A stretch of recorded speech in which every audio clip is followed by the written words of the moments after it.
உண்மை. அது சுயமா சிந்திக்குது. சொல்லி கொடுத்ததை மட்டுமே மண்டையில ஏத்திக்கவே இல்லை, சுயமா சிந்திக்குது.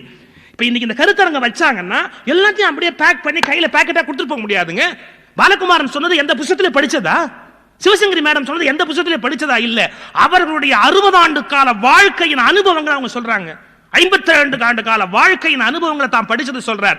புத்தகத்தில் இருப்பதை இன்னொருவர் கற்றுக் கொடுத்து விட முடியும். புத்தகத்திலிருந்து மத்தகத்துக்கு ஏற்றுவது கஷ்டம் அல்ல, வாழ்க்கையிலிருந்து சொல்லித் தருவது என்பதுதான் நுட்பமான விஷயம். அப்ப என்ன சொல்லலாம், நீங்க ஒரிஜினலா அதை மனசுல வாங்கி புதுசா யோசிச்சு, இது சுய சிந்தனை உள்ளேந்து வெளிப்பட்டால் தான், உள்ளிருந்து வெளிப்படுகிற சுய சிந்தனை தான் உங்களுக்கு உண்மையான வழிகாட்டுதலாக இருக்க முடியும். நான் சுய சிந்தனையை வற்புறுத்துகிறேன். சுயமாக சிந்திக்க பழகுங்கள், நிறைய கேளுங்கள், சுயமாக சிந்திக்க பழகுங்கள். அப்போதுதான் நீங்கள் யார் என்பது உங்களுக்கு புலப்பட தொடங்கும். இரவல் அறிவுகளை நம்பி வாழ முடியாது. இரவல் அறிவு. ஜென்ல ஒரு அழகான கதை சொல்வார். ஒரு கண்ணில்லாத பெரியவர் அவர் ஒரு ஜென் துறவியை பார்க்க போறார். அந்த ஜென் துறவி அவரை உட்காந்து வச்சு பேசிட்டு புறப்படும் போது, கொஞ்சம் இருங்க, நான் உங்களுக்கு ஒரு லைட் தரேன், அந்த லைட்டை எடுத்துட்டு போங்க. ஒரு லைட் எடுத்து கையில் கொடுத்தாரு. பெட்ரோல் மார்க்ஸ் லைட்டை ஏற்றி, பெட்ரோல் மார்க்ஸில் வந்து நெருப்பு எரியிற விளக்கு, பழைய காலத்து விளக்கு, அதை ஏற்றி கையில் கொடுத்து எடுத்துட்டு போங்க அப்படின்னாரு. சிரிச்சார் அவர். எனக்கு எதுக்குங்க இது, எனக்கு இது இருந்தாலும் ஒன்று தான், இல்லாட்டாலும் ஒன்று தான், எப்படி எனக்கு ரோடு தெரிய போகிறதில்ல, அப்புறம் என்னத்துக்கு இது? அந்த ஜென் சன்னியாசி சொன்னார், இது பாரு, உனக்கு கண்ணு தெரியாது, அதனால இந்த விளக்கு தேவையில்லைன்னு நீ சொல்ற, ஆனால் உனக்கு கண்ணு தெரியாதுங்கிறது மற்றவங்களுக்கு தெரியுமோ? தெரியாது. யாராவது மேலே வந்து மோதிரலாம். நீ இந்த விளக்கை அப்படி எடுத்துக்கிட்டு போனா உனக்கு கண்ணு தெரியாதுன்னு அவனுக்கு தெரியும், மேலே மோதாமல் இருப்பான். அதுக்கு தான் அந்த விளக்கை கொடுத்தா கொண்டு போனார். ஆஹா, இது எனக்கு தோணவே இல்லையே. கரெக்ட். இந்த விளக்கை எடுத்துட்டு இவர் போனார். ஒரு அரை மணி நேரம் கழிச்சு எழுத்தாப்புல ஒரு பையன் வந்து மோதிட்டான். இவர் ரொம்ப கோபமாக கேட்டார், ஏன்டா நான் கண்ணு இல்லாதவனா நீ கண்ணு இல்லாதவனடா? நான் கண்ணு இல்லாதவன், அதுதான் ஒரு விளக்கை எடுத்துக்கிட்டே வர்றேன், அப்படி வந்து என் மேலே மோதிரி, உனக்கு அறிவு இருக்கான்னார். அவன் சொன்னான், அந்த விளக்கை அவிஞ்சு 5 நிமிஷம் ஆச்சு. இப்ப என்னன்னா, கண்ணில்லாதவன் கண்டுபிடிக்கிறதுக்காக ஒரு விளக்க கையில கொடுத்தா அது அவிஞ்சது அவருக்கு தெரிஞ்சா தானே. அது என்னன்னா, அவர் கொடுத்த விளக்கை எடுத்துக்கொண்டு போவது என்னன்னா, இரவல் அறிவால் உலகத்தை பார்க்க விரும்புகிறவர்கள் ஒருபோதும் வெற்றி பெற்றதாக அர்த்தம் இல்லை. சுய அறிவால் உலகத்தை பார்த்தவர்கள் தோற்றதாகவும் வரலாறு இல்லை. சுயம் சுயம் சுயம்.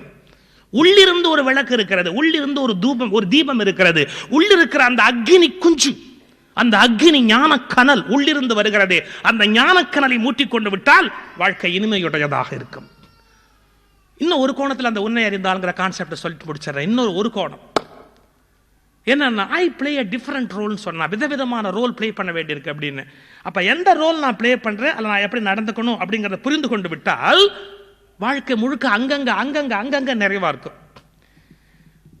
நான் கவுன்சிலிங் பண்ணுறதில்ல. தனியாக வந்து யாராவது பேசினா நான் அதை தலையிட விரும்புறதில்ல. ஒரு குடும்ப விஷயத்தில் போய் உட்காந்து பேசி ரொம்ப சிரமமான காரியம். கவுன்சிலிங்க்கு வரவங்க பல பேர் கூட நம்மக்கிட்ட கேட்டுட்டு ஒரு ஐடியாவை யோசிக்கிறதுக்கு நான் தயாராக இல்லை.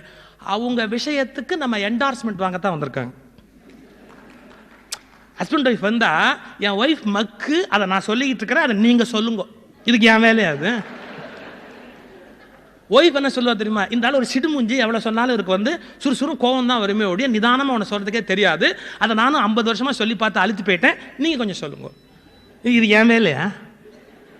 ஒய்ஃபு ஹஸ்பண்டை பற்றி ஒரு ஒப்பீனியன் வச்சிருக்கா, ஹஸ்பண்ட் ஒய்ஃபை பற்றி ஒரு ஒப்பீனியன் வச்சிருக்கா, அது ரெண்டுக்கும் என்டார்ஸ்மெண்ட் யார்கிட்ட வாங்கிட்டு போகலான்ட்டு என்கிட்ட வந்து உட்காந்துருப்பாங்க, கவுன்சிலிங் அப்படின்னு சொல்லி.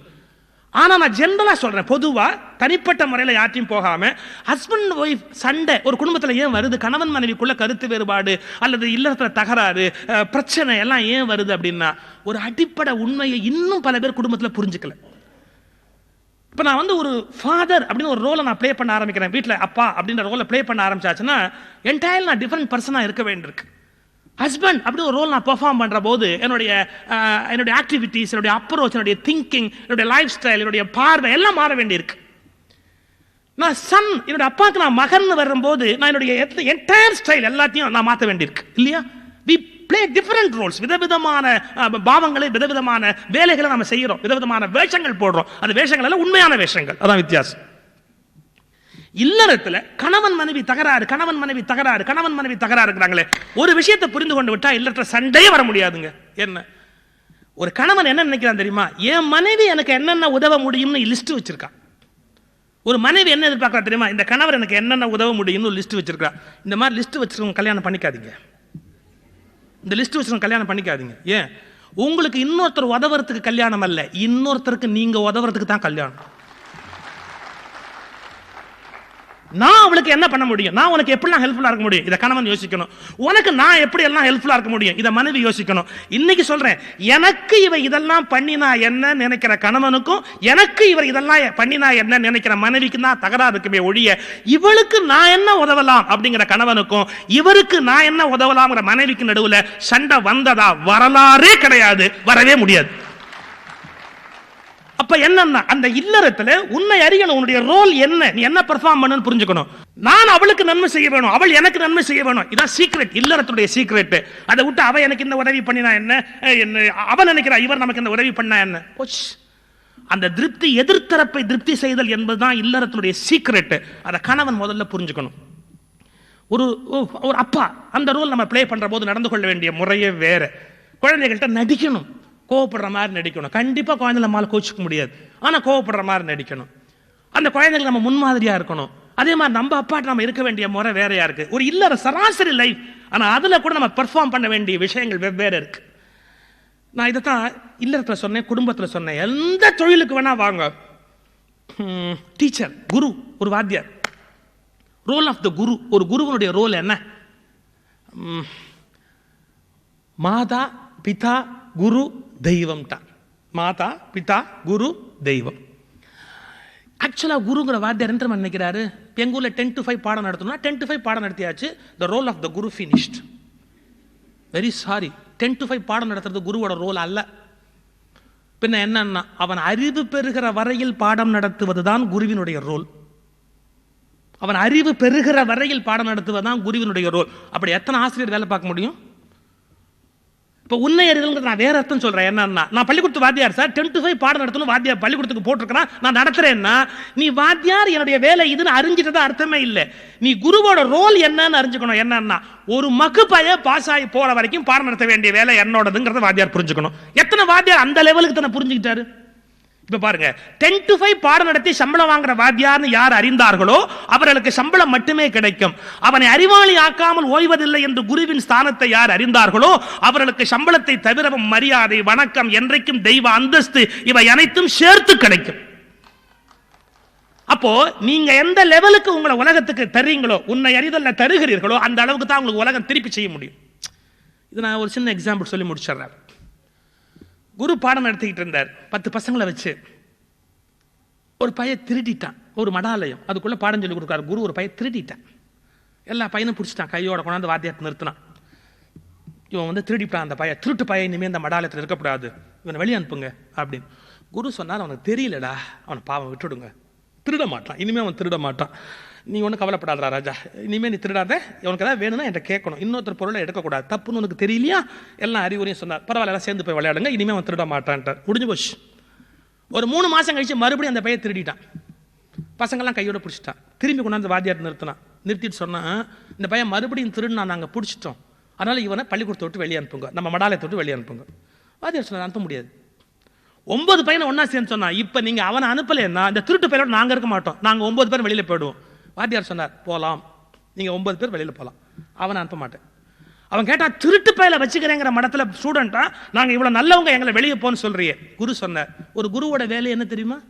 நல்லது கெட்டது என்னன்னு கற்றுக் கொடுக்கறது தான். உங்கள் 9 பேர் தான் தெரிஞ்சு போச்சே, எது நல்லது எது கெட்டதுங்கிறது விளங்கிடுச்சு, நீங்கள் பாடம் முடிஞ்சாச்சு, வெளியே போகலாம்.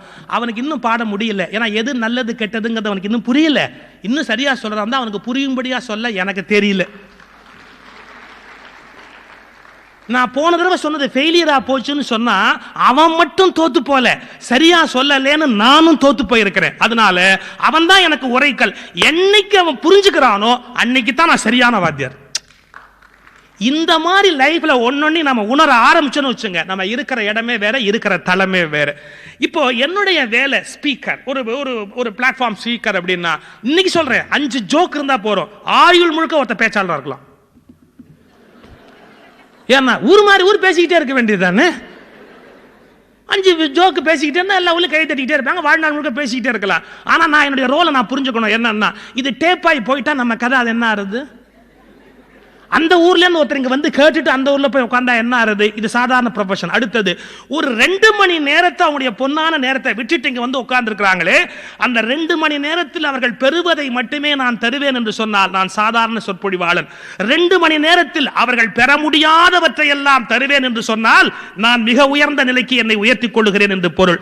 அப்ப என்னுடைய ஆழ அகலத்தை, இந்த வார்த்தை கவனிங்க, என்னுடைய ஆழ அகலத்தை, என்னுடைய உயர நீளத்தை சரியாக சொன்னால் என் விஸ்வரூபத்தை நான் தீர்மானிக்கிறேன். என் விஸ்வரூபத்தை நான் தீர்மானிக்கிறேன். நான் ஓரங்கல மனிதனாக வாழ்ந்து செத்து போகலாம், அல்லது ஆகாசத்துக்கும் மண்ணுக்கும் இடையில இருக்கிற விஸ்வரூபியாக உலகத்தில் வாழ்ந்து கொண்டே இருக்கலாம். இப்படி நீங்கள் பார்க்கிற ஒவ்வொரு தொழிலிலும் ஒரு வாய்ப்பு இருக்கிறது. உங்கள் உயர நீளத்தை, அகல ஆழத்தை நீங்கள் தீர்மானிக்கிறீர்கள். உங்கள் விஸ்வரூபத்தை நீங்கள் முடிவு செய்கிறீர்கள். பார்க்கிற தொழிலினுடைய பன்விதமான பரிணாமத்தையும் நீங்கள் புரிந்து கொண்டால், பன்முக பரிமாணத்தை, மல்டி டைமென்ஷன் பன்முக பரிமாணத்தையும் நீங்கள் விளங்கிக் கொண்டு விட்டால் உங்கள் ஆழ அகலம் மிக பிரம்மாண்டமாக மாறுகிறது. அதற்கு முதலில் உங்கள் பலம், பிறகு உங்கள் திறம், பிறகு உங்கள் வரம்.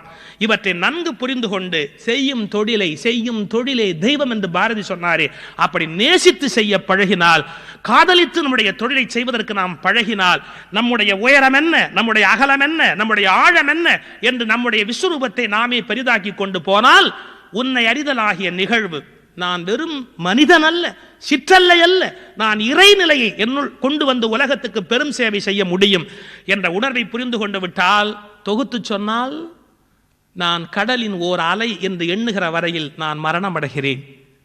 ஆனால் நான் அலையல்ல, கடலே நான் என்கிற தெளிவு பெறுகிற போது என்றைக்கும் என் பணிக்கு அழிவு வருவதே இல்லை.